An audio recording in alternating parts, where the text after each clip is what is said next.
if I haven't. Thank you very much, Leanne.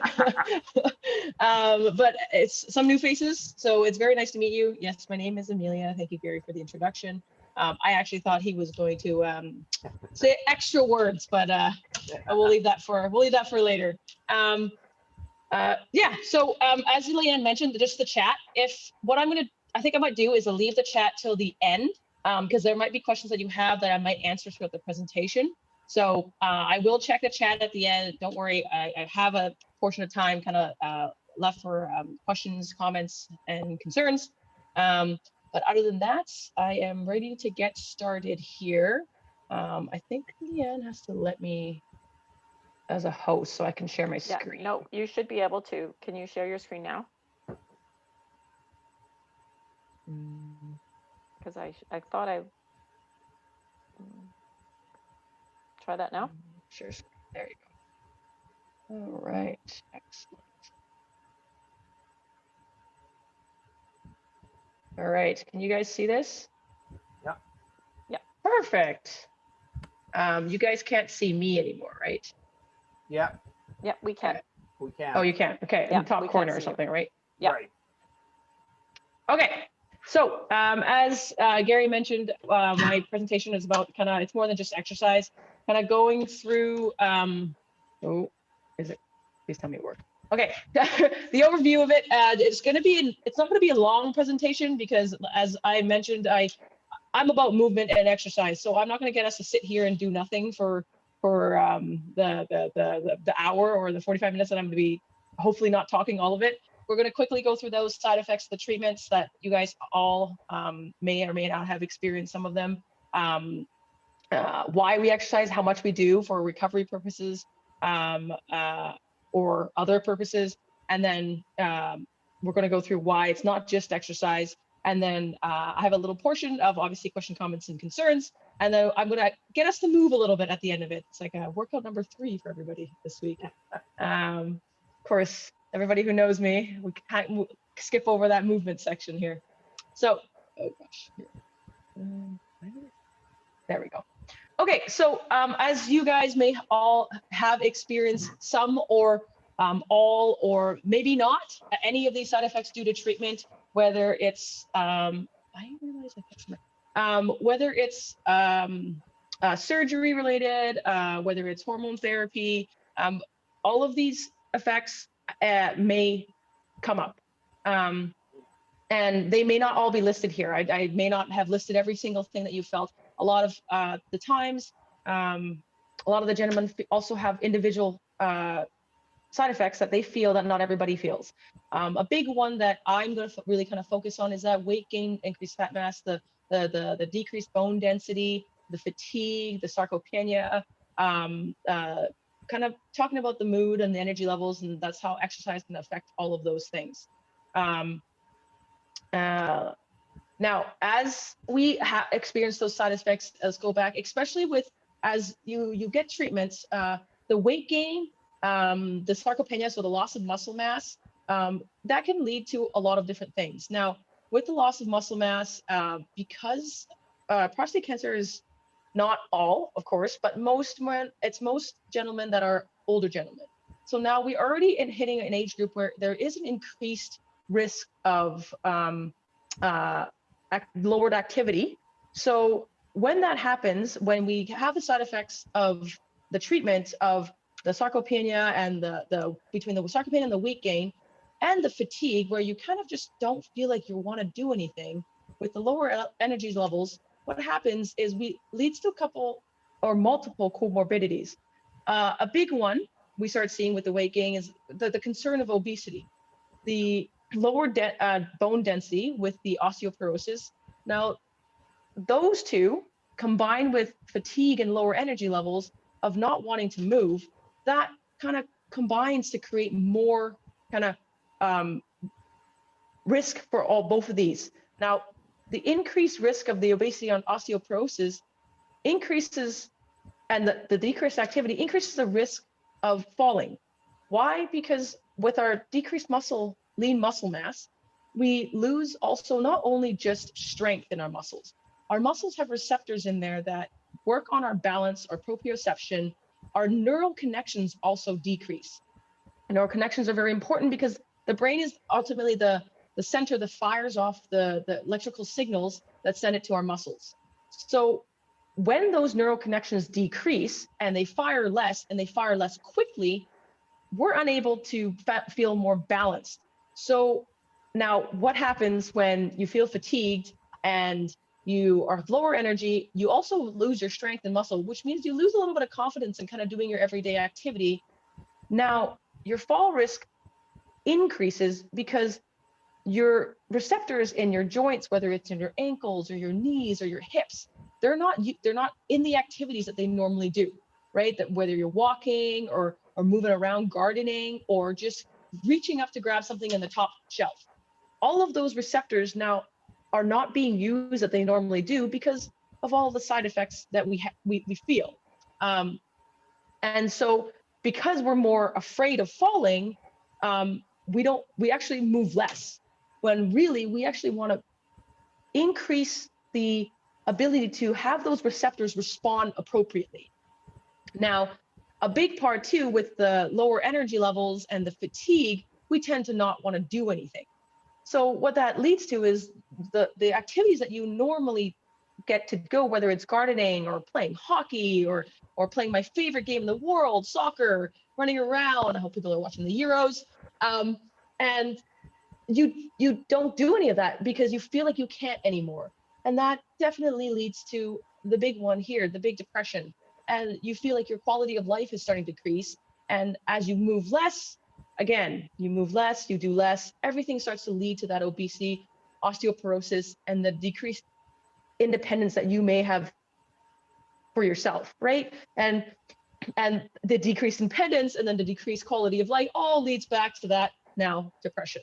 So none of these comorbidities and complications are all just one thing and one thing alone. One thing tends to lead to another, and unfortunately, that's why they're called comorbidities, because there's usually more than one that happens. Now, a big one too is with certain treatments that you guys can go through, the weight gain, the increase in fat mass. Now, what happens when you have the increase in fat mass and the decreased activity level? Then you've got a possible leading to the obesity part. And with the increased fat mass and at the age that normally gentlemen get diagnosed with prostate cancer is the hypertension. That's the silent killer.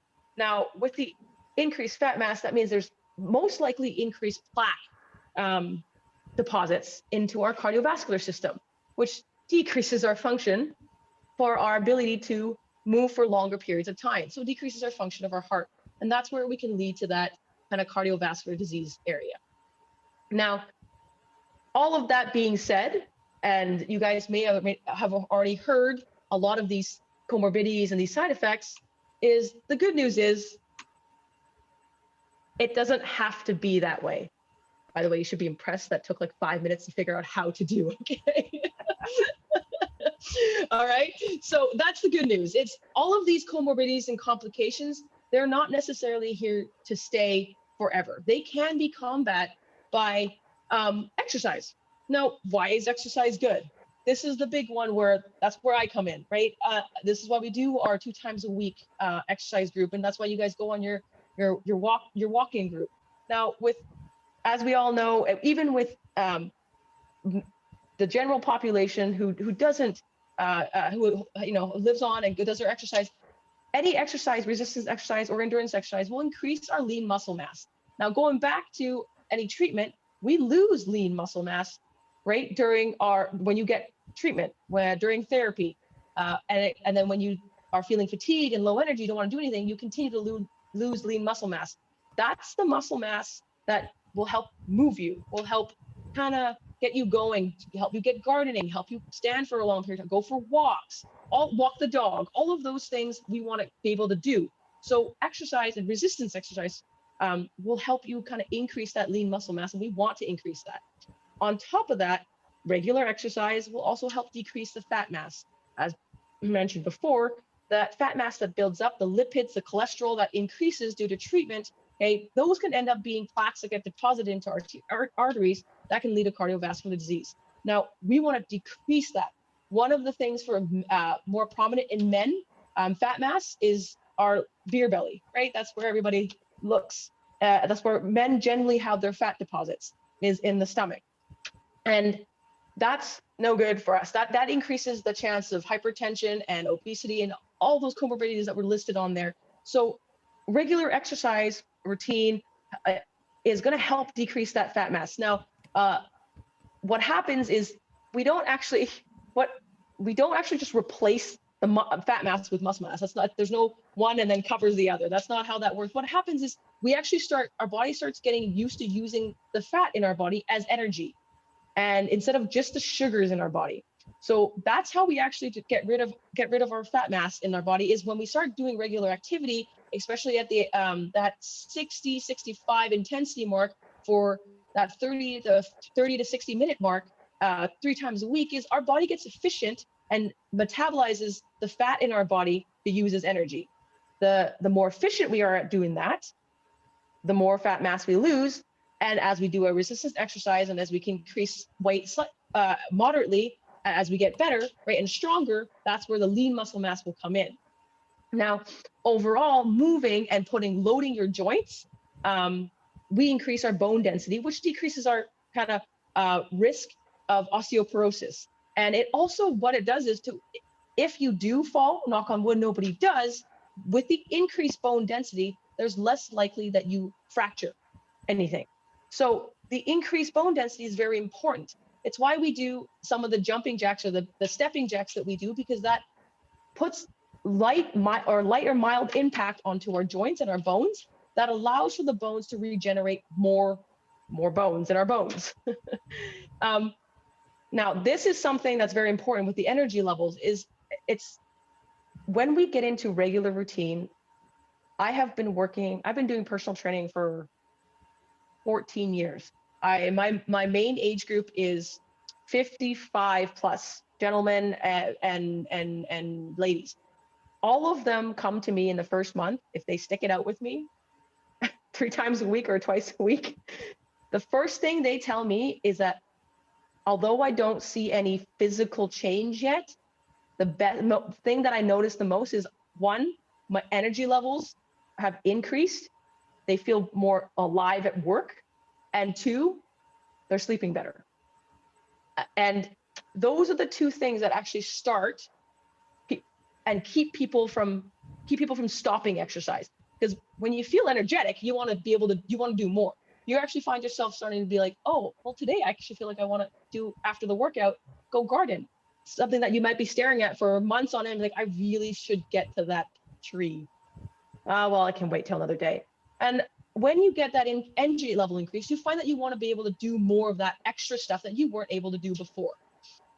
And so that is a big one that a lot of people see happen first and foremost within the first couple of weeks, even after they start a regular exercise routine. Now, another important point here is it manages our insulin levels. Exercise, many studies have proven that regular exercise can help manage our pancreas and our insulin levels. Now, insulin levels get disrupted when we have an increase in fat mass, and that comorbidity of diabetes could possibly come in. And regular exercise manages the level of insulin that gets released, our uptake of glucose into our body. All of that is very important to kind of help manage our weight, right? Remember, one of the main side effects from therapy is it's possible weight gain.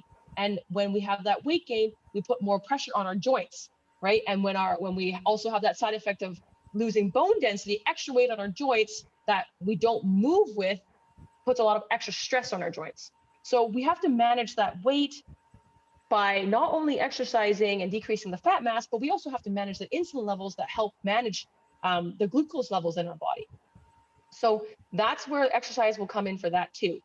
Now, a big one that I have seen over the last 5 years that I work with the exercise group, and a big one, is the social interaction. Now, a lot of us come out for the exercise, but I see it. I think Joy and Julie both see it as well. When we see our exercise, it's so good and so nice to see you guys interact with other people too. And it's become a family. Whether you believe it or not, you come out Monday and Thursday, and you guys are a family that talk about each other. You keep each other accountable, and that also helps keep that routine going. And big one, another one that's another side effect that we see is a lot of, because of the fatigue and the energy levels and not wanting to do anything, you start falling to that depressing state because you're not able to do all the things that you used to do. So when you come out and increase your social interaction with other people who are in the kind of the same boat as you, they help bring you up, and it helps release some of those endorphins that are good for your body.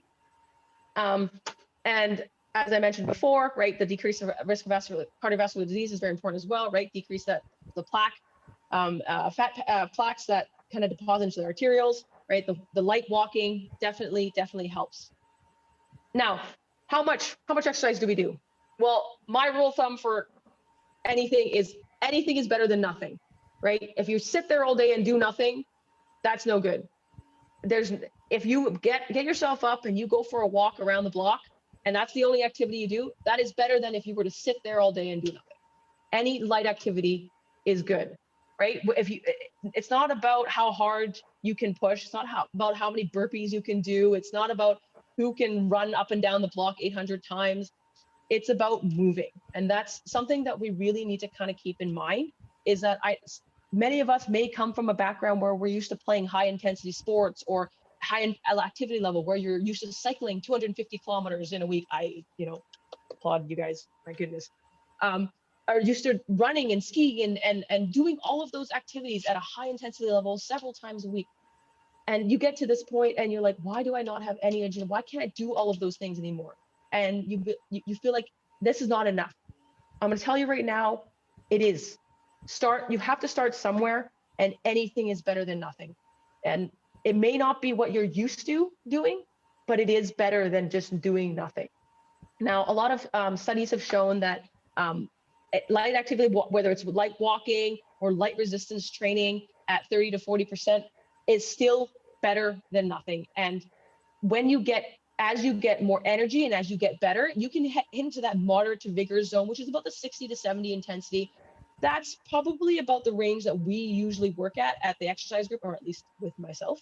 I've seen Joy's workouts and Julie's workouts, and you guys are huffing and puffing too. So we're kind of hitting that range. Now, we don't want to hit past that 80 to 90 range, because we don't want to get to the point where you're so fatigued you can't keep going on.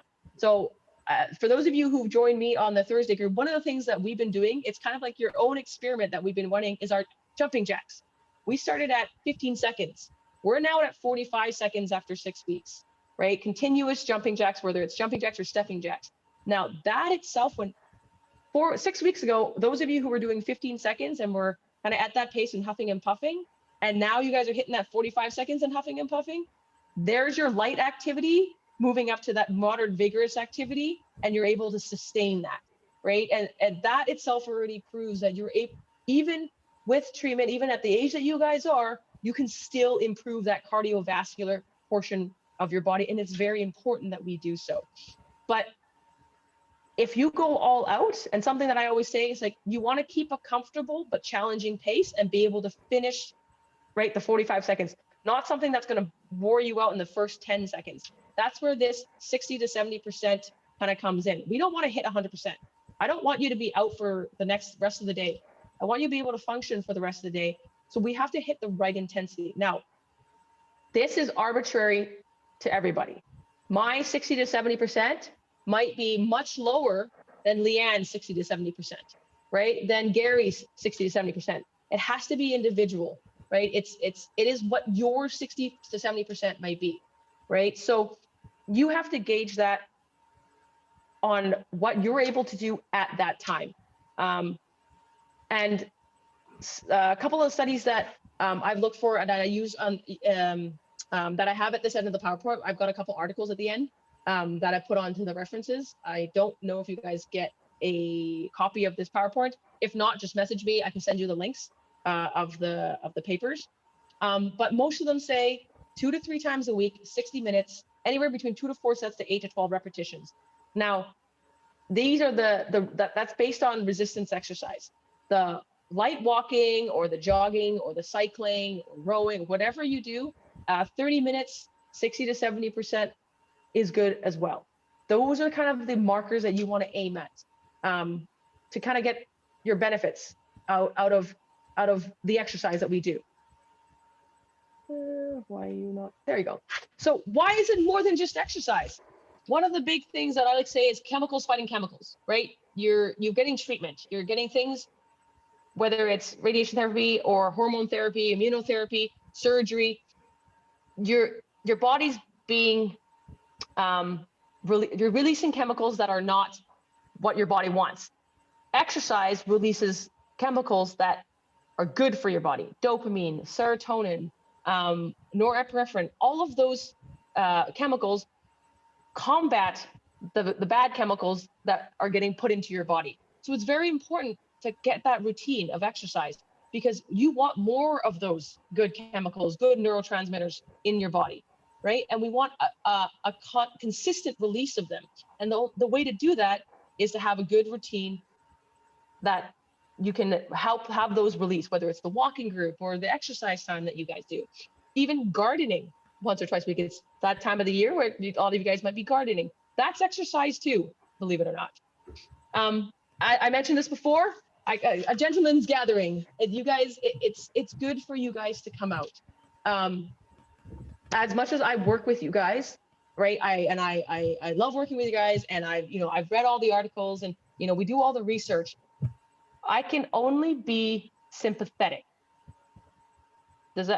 But you guys in your group, you come out and you guys can actually be empathetic with each other. I hope I got that right. You guys have an understanding of what each other are going through. It's tough, right? You're at home, your spouses, your friends, your family, your kids, they all feel for you. They're all there for you. But to really truly understand what you're going through, it's not just exercise that we're coming out to do as a group. You guys are coming out to support each other. And which is why I mentioned in the beginning, it's so nice to see that over the 5 years, it's like you guys have developed a family to support each other, to keep each other accountable. And that's also very important, because it keeps us from isolating ourselves to go through it on our own. You're never doing this alone. And this group has been growing in the past 5 years that I've been here already, and that shows, right? And that's important. One of the biggest reasons why it's not just exercise is you're establishing a healthier routine, right? Whether it's exercise, but there's more than that. It's a healthy diet. It's a healthy relationship. It's a healthy social interaction. All of those help combat the first slide that I showed you about the side effects, whether it's the depression or the sarcopenia, the decreased energy, the increased weight gain. All of these routines help you start fighting against those side effects and decreasing the risk of those comorbidities. And that's why it's more than just moving and lifting weights and doing a bicep curl or a deadlift, because it establishes more than just that. It helps you set your mind to something else other than what's already been told as bad news for you guys. Oh my gosh. That was all I had. Obviously, I'm going to check the comments and concerns, but anybody have questions, comments, concerns, or hate mail? You all have my email. Let me just stop this and see if there are any comments here. Or if you want to unmute and ask, that works too.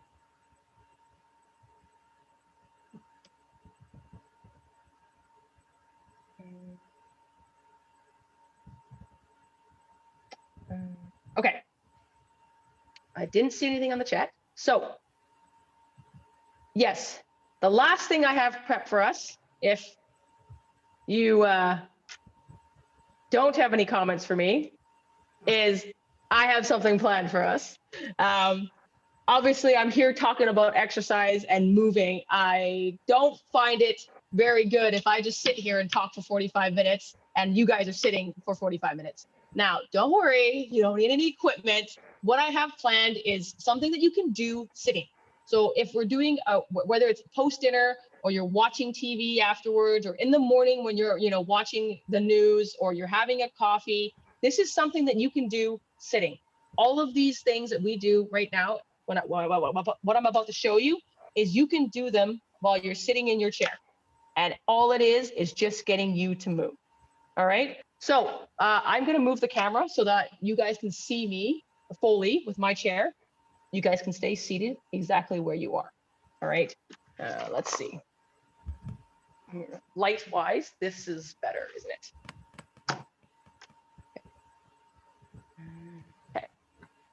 Okay.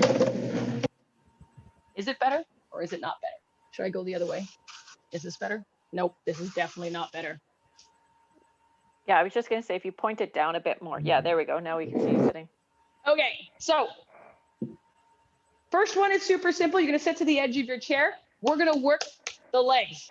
All right, so slide back a bit, right? Sit at the edge. You have your chair, right? If you're in a lazy boy, it works too. You can sit up. It's okay. All right, first one's super simple. All you're going to do is you're going to extend your knee and hold it there. If you take your finger and you poke the top of your thigh, you should feel that muscle contract. You're going to hold that there. Now, as you do this, you're going to feel that your leg is going to start to drop and you're going to start to fold because it's the easiest way your body can hold the leg up. I want you to think about sitting tall and keeping the leg up. And then relax. Other side. So sit nice and tall, straighten the knee, feel this part of feel your quad basically contract. You're going to hold it there. Just this movement, you're already working this muscle, the quad muscle here, your hips holding it up, your core and your spine holding you nice and tall. Okay, and then back. Let's go back to our first side. Extend the knee and hold it there.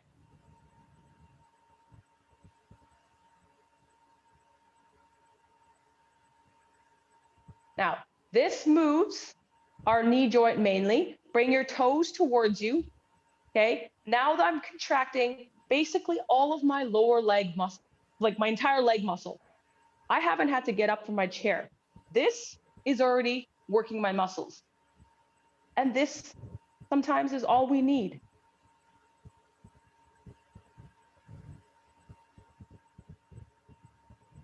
Good. Let's do that left side. We're going to do 2 more sets, 2 more reps of this. Yeah. Extend the knee, point the toe towards you, hold it there. And back. Right leg again, extend the knee, bring the toe towards you, sit nice and tall.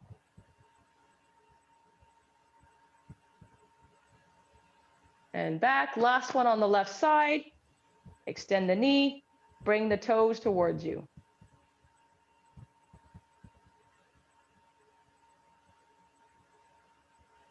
Good, so that's a lower body exercise by just sitting.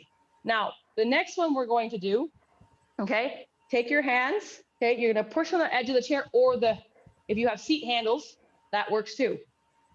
Okay, so if you've got handles on your seat, or you can put it onto your seat, okay, all you're gonna do is you're gonna push yourself and hover your butt off the chair. Yeah, you're not standing, your hands are pushing, so you're holding yourself slightly off the chair. This works our upper body. And sit back down. Okay, you're literally, it's a slight, I'm gonna turn sideways, watch how much I actually come off the chair. So I'm sitting here, right, we're push up, that's it. Right, you're holding yourself up, your bum is slightly off the chair. Now we're working upper body. And sit back down. Okay, and up we go, push up. Now, if you have, obviously, if you have the side arms of the chair, you'll be able to push yourself up a little higher, and that's okay. The idea is we get those upper body muscles working, so those arm muscles working. Now, we don't want to fold, right? Keep nice and tall. That'll help with getting our core engaged as well. And relax. We're going to do 2 more. And push up.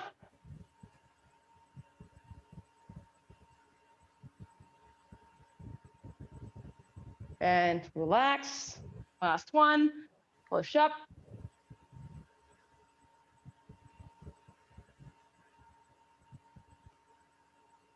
And relax there.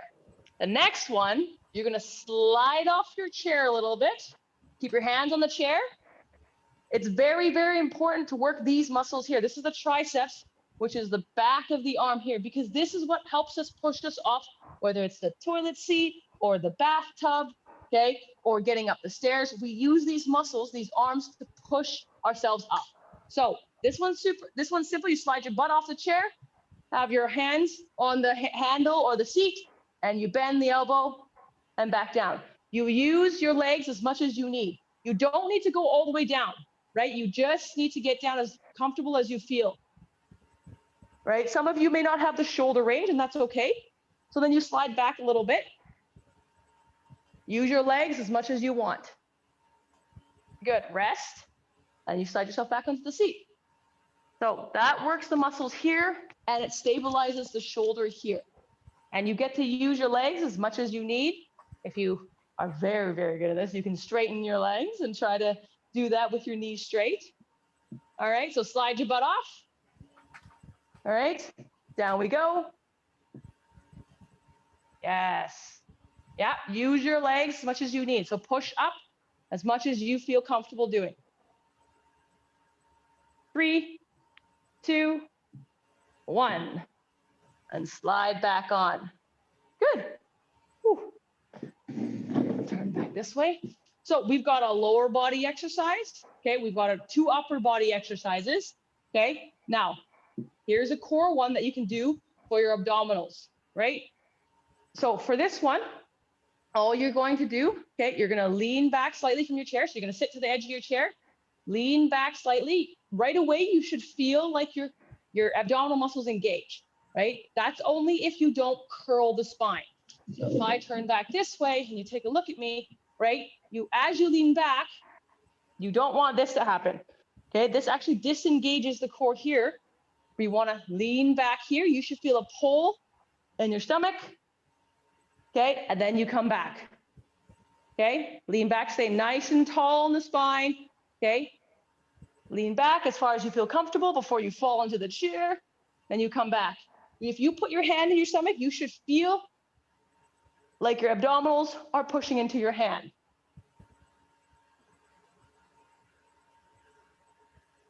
So just like that, we're doing seated crunches, right? So lean back, come forward. The key though is to keep nice and tall. If you do this and come forward, you're not going to get that core engagement, right? You can't curl the spine. You have to sit nice and tall here, right? And if you feel like, okay, that's pretty easy, I could do that, hold at the back here, nice and tall, hold. You should feel the contraction of your abdominals while you're holding in that position, and then come back up. Nice and tall, lean back, and come back up. 2 more. We're gonna hold on this one, and come back up. Last one here, back, and forward. Good. The last one, okay, we're gonna hold, you're gonna grab onto the chair, all right? So legs are gonna be straight, lean back slightly, okay? What you want to do is you want to flutter your legs, like you're gonna kick them, like you're gonna kick in the water, okay? Now, as you do this, you don't wanna curl. Again, nice and tall in the spine to help with that core engagement. So lean back, okay, keep that spine nice and tall, then kick like you're kind of kicking in the water.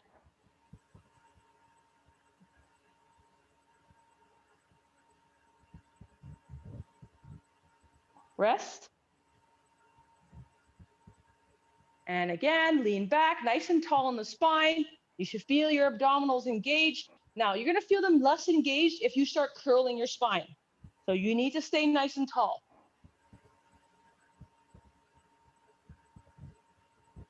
Good. And rest. So just like that, that was about 8 minutes.